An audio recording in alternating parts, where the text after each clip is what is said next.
সহিফাটা রাসূলের হাত মেপে ছিল প্রায় 70 হাত লম্বা, যেটা আল্লাহ রাব্বুল আলামিন নিজের হাতে লিখেছেন।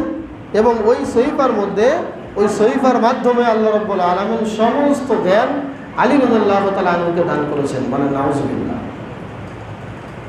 চিন্তা করেছেন, আল্লাহ একটা সহিফা আলীকে দিয়েছেন, যে সহিফার লম্বা হচ্ছে 70 হাত, এবং এই সহিফার মধ্যে আল্লাহ রাব্বুল আলামিন সব লিখে দিয়েছেন আলীকে, এবং আলীকে সর্বোচ্চ পণ্ডিত হিসেবে, সর্বোচ্চ জ্ঞানী হিসেবে দুনিয়াতে বিবেচিত করেছেন।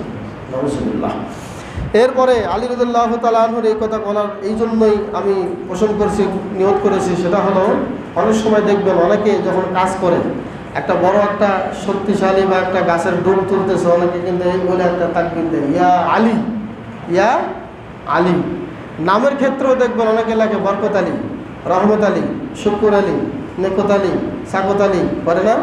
নাম আছে না? আসলে এই নামগুলো থেকে আমাদের বেঁচে থাকা দরকার, এগুলো শিয়াদের একটা চক্রান্ত। এরপর নামের শেষে হুসাইন, অমুক হুসাইন, তমুক হুসাইন। এরপর নামের শেষে দেয় অমুক হোসেন, তমুক হোসেন, হোসেন, হুসাইন এবং আলী। এইগুলো নামের শেষে এবং শুরুতে যুক্ত করা থেকে আমাদেরকে বিরত থাকতে হবে।